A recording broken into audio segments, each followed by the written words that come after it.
26 தான் expiry. கேட்பரியில் போட்டுடலாமா?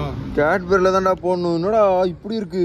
Good evening guys. இன்றைக்கி நம்ம ரன் ஸ்டார்ட் பண்ணலாம். அதுக்கு முன்னாடி ஏதாவது சாக்லேட் சாப்பிட்டு போகலாமேன்னு சொல்லி இந்த கேட்பரி ஜெம்ஸ் வாங்கணும். ஆனால் ஃபஸ்ட்டுங்க இந்த பேக்கெட்டை ஓப்பன் பண்ணோன்னே உள்ளே பார்த்தா பூசணம் பூத்து ரொம்ப கேவலமாக உள்ளே இருந்ததுங்க. உள்ளே வந்து ஒரு எறும்பு கூட இருந்தது.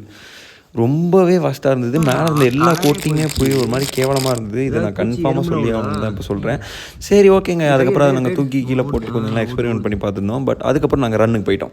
எங்கடா இவ்வளோ நாளாக காணாமல் போனோம் அப்படின்னு கேட்டிங்கன்னா, எனக்கு ஒரு வாரமாக எண்ட் டேர்ம் எக்ஸாம் வச்சிட்டாங்க. பயங்கர டார்ச்சராக இருந்தது. ரொம்பவே கஷ்டமாக இருந்தது. கிட்டத்தட்ட டெய்லி 3-4 மணி வரைக்கும் முடிச்சிருந்து படிக்க வேண்டியதாக இருந்தது. அந்தளவுக்கு போர்ஷன்னு லீவெல்லாம் நடுவில் எக்ஸாம் நல்லா விடவே இல்லை. ஃபுல்லாக ஒரே ஸ்ட்ரெச்சாக வச்சுட்டாங்க.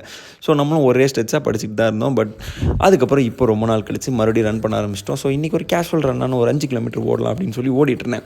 பட் ஆனால் வந்து குரு என் கூட ஓடுறதுனால என்ன ஆச்சுன்னு தெரியல, எனக்கு கொஞ்சம் காம்படிட்டிவ் மைண்ட் செட் வந்துருச்சு. அதனால வந்து இன்றைக்கி நான் வந்து என்னோடய ஸ்பீட் லிமிட்டோட நான் புஷ் பண்ணி ஒரு 5 minutes 15 secondsலேயே 2 கிலோமீட்டர் செம்ம ஃபாஸ்ட்டாக ஓடிட்டேங்க.